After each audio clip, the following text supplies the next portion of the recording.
Yo, this is Chris from Skeletal Remains, and you're listening to Under Attack. Cheers.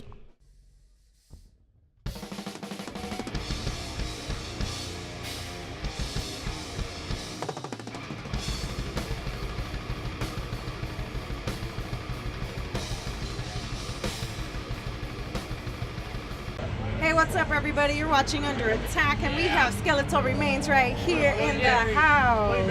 We're here at Winter Slaughter. Say hi, guys. Hi. So, I have a couple questions. Let's see.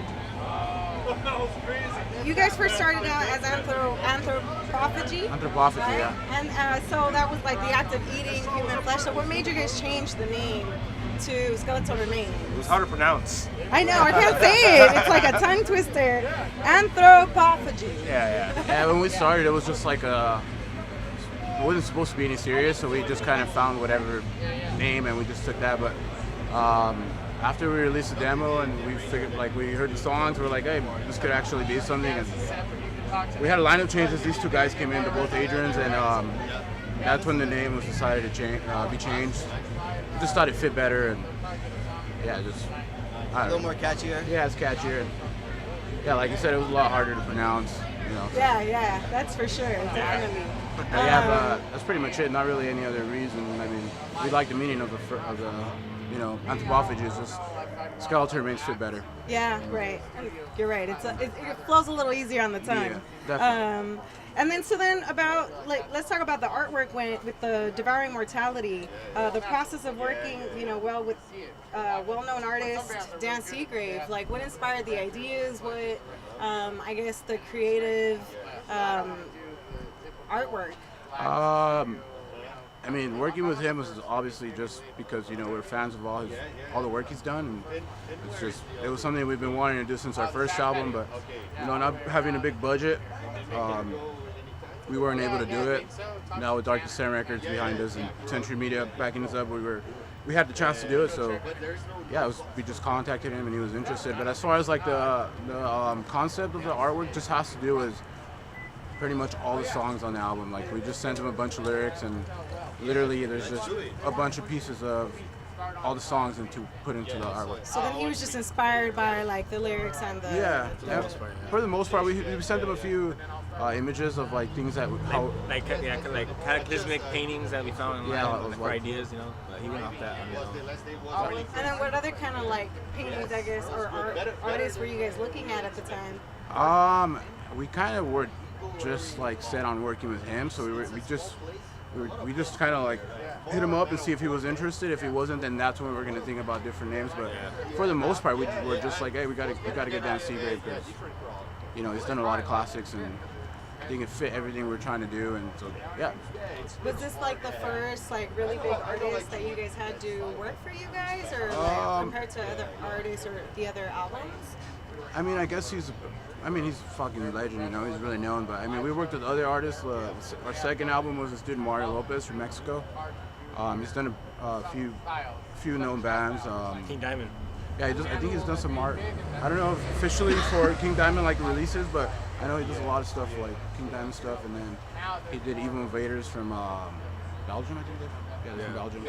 And then our first album was just an artist that our record label recommended. I think he's from like Indonesia, or I can't remember actually, but it was just an artist that he recommended. But definitely Dan Seagrave was like the biggest, yeah. Cool. And then like I know that you guys have been on tour. You guys have been really busy. You just put out the new album. So what does 2019 look like for you guys? What do you guys have? We actually go on tour in 2 days. I did see that. Yeah. We go to Europe for 2.5 weeks, and when we come back, we have to Mexico in May, and in between all that, we have to write an album.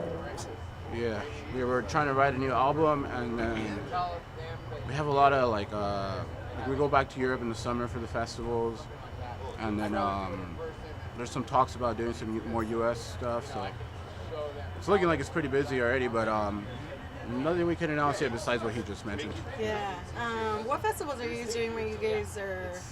In Europe? Yeah. The confirmed ones that I can say are Metal Days and Brutal Assault is confirmed as well.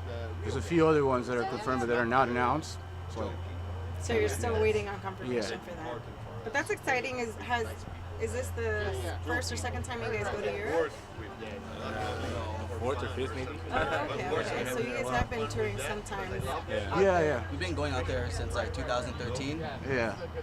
That was our first tour. Yeah, we've been up there a few times, and that's fucking sick. So we can't wait to be back there. And now you're doing these bigger festivals, obviously. So it's a lot more exciting. It's exposure. You get a bigger audience. Yeah, definitely. And then also like any location that you guys would want to play because of audience, like Hellfest. Hellfest. Yeah, we did that. What? 2016. 2016. It was fucking sick. So we'd like to play that again. Hopefully in the next couple of years or something. But Party Sound. You mean just as Europe or just anywhere in general? Just anywhere, like where would you guys like to play? Antarctica. Just kidding. Definitely Mexico. We're looking forward to Mexico. We heard a lot of cool stories of that. Especially Mexico City, because I hear it's like the metalhead capital of the world. I don't know, like 300,000 metalheads or something like that. That should be cool. But I mean, honestly, we want to play everywhere, anywhere. Fuck it. Right. So, and then like, I guess what's been like the craziest injury you guys have seen, or something that you guys have seen in the pit while you guys have been playing or on tour? Shit. I don't know. It's a lot of stuff. I don't look at the crowd too much. Too busy Yeah, we can't really headbanging. see the crowd, honestly, for the most part. What about you guys yourselves? A crazy pit experience or story? Our fucking last drummer, we were watching Vader at Hellfest actually, and we went into the pit or whatever, and that was the last time we seen him till like the next day at 6 in the morning. We found him somewhere like in a bush. Yeah, it's a huge festival. So Literally in a bush? Yeah. He was roaming around and passed out in the bush. He thought we Yeah, he was like by the entrance of the festival, and this festival was huge, like But fucking. he overdid it with his drink. He can't hang, so. Yeah, That happens. It happens. that was a crazy experience. That was funny. There was more to the story, but Yeah, a lot more. probably not A gonna lot, into of, a lot of shit has happened it. Yeah, but on that tour specifically. yeah, that was a crazy tour. That sounds pretty interesting. That was the first day of the tour, too. The first day? So then what did the last day look like? Exhausted. I wanted to kill all these guys. That year we were out there for like 2 months. Yeah, it was brutal. So Never again. it was up and down that tour. How many countries did you guys play?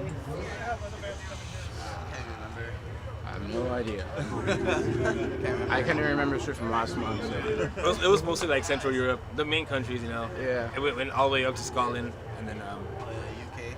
far as east was like Budapest. Oh wow! And then how's the metal scene in Budapest? Like, are they accepting of the metal? No, yeah, I mean, there's metal scenes everywhere for the most part, but just some Really are- underground in some Yeah, countries. So, some countries are a lot bigger than others because some countries are just in the middle of nowhere. and shit, Right. But it's not bad. Was Budapest an actual festival, or was it? It was just a show. Yeah, it was just Oh. like a regular club show like this one. Wow. Yeah. Okay, that's cool. But it was fun. It was a lot of fun. Yeah, that was cool. That was a cool tour. Tiring as fuck, but it was fun. And then how does it feel now that, like, I mean, obviously you guys have been a band for quite some time now, and I feel like ever since you guys got picked up by Century Media, like, you're getting more and more exposure to these big audiences. You're going through these really big festivals and bands. And what is that like? What does that feel like now to be like even on the Metal and Beer Fest, and with lineups and acts of musicians or people that probably you guys have always been inspired by or looked up to? Yep. But yeah, it's always exciting, especially when like these bands that we like are on the same bill. But like, it's not as exciting as it was when we first started doing it. You gotta get used to everything. I mean, it's still exciting, but not as much as it was. It's always fun.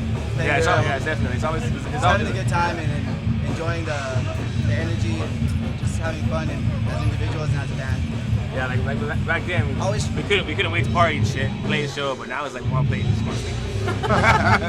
Well, that's the process of aging too, right? Yeah. And then it's like you burn out after a certain time, and you're just like, man. And you guys have been like touring to this like caliber for how long now? 5 years maybe. So pretty much as soon as you guys got picked up by like the bigger labels. Yeah. Yeah, even before that, though, we were doing a lot of European stuff. Last year was we did our first US tour with Black Dahlia, so that was cool. And Cold. yeah, it was cold as fuck. But we got to experience a lot of cool shows, and yeah, it was fun. But yeah, we're just trying to stay as busy as possible and not burn out at the same time. Yeah, but It's very hard to do that. Yeah, that's well, yeah, especially when you guys are doing like day to day to day, travel. Like there's no real break in between. You know, it's like sometimes you'll travel so many countries and you don't even get a chance to actually see the country. Never, you know? actually. Never get to. yeah, See a lot of gas stations. Yeah. A lot of gas stations, McDonald's, Gas stations. Little food places. restaurants, A lot of land. still ass food. yeah, pretty much. So out of all those, like, what's your favorite experience? Like, I think for you guys as Skeletal Remains, and like having these trips and these tours, and you know having this exposure to these different countries. What would you say is like the best experience or the best country that you guys have played so far? Yeah, that's a hard one. I don't know. I don't know. I would have to say Germany, I guess. Germany? Yeah, I'd probably say Germany. It's always fun going over there. The crowd's always energized, ready to fucking go. So, and a lot of people say like, especially like the old school like metal bands. That's how we right? get at our shows over there. A bunch of old school ass. Well, that's what I'm saying. But you know, like those like there's so many like those fucking 80s metal bands that out here they're kind of like hit or miss. You go to a club, maybe they'll have 40 people in front of them, right? But then you'll take them to Europe, and then they'll have There's a like bunch of diehards over there. literally 10,000 people that have been waiting for them to come. So, what do you guys notice? That's why those bands play festivals out there. Yeah, that's why all the good festivals are out there and not over here. Fucking Americans can't appreciate any of that shit. So, what I mean, so obviously you guys also experience that as well, right? Like the difference between the Definitely, audiences. Yeah, of course. Definitely. Yeah. That's definitely true. Yeah, it seems like we have a bigger fan base in Europe, I think. But I mean, it's getting better here. It's growing here. Yeah, Little by little, yeah. It was kind of, we kind of did the opposite. It's kind of weird. yeah, it is. But yeah, it's been cool. I mean, we just did that, like you said, that Metal and Beer Fest. That was fucking awesome. Oh yeah, that was crazy. Being able to play at the Wilton, we've seen so many fucking bands here that we. It's a very nice backstage area too. Yeah, that was cool as fuck. And I guess that's something that I heard like other people mentioning. They're like, "Wow, that's crazy." You know, you see Skeletal Remains at so many like little small venues here in LA, and then you get this opportunity to see them on this giant stage like the Wiltern. Like, how does that change things for you guys? Like, how does that feel to know that you're starting to do that here in the States, not just in Europe? I don't know. It's not really any different. Honestly. Yeah, it's not really. It's the same. Like Yeah. every show's the same. Like it's the same thing. You're going to do. You're like, it's work. Yeah, I Pretty mean, much, yeah. Just punching in and punching out. Right, At the end. thanks. All right. yeah, it was cool as fuck, man. We had fun. I mean, it was just. Yeah, It's just fun. Yeah, It was a good experience playing at the Wiltern. Like how you said, you know, we see a lot of bands play there. Every show's And enjoyable. To get the opportunity to play at that venue. It's a legendary place, was you know. So badass, yeah, it's you know. crazy. It just goes to show too that we're doing something right. Right. So we're heading up there. Hopefully. Definitely. trying to keep going. Cool. All right, guys. Well, thank you so much for talking with us. This No is problem. Elle here with Under Attack. We got Skeletal Remains in the house for Winter Slaughter in Santa Ana. I'm out.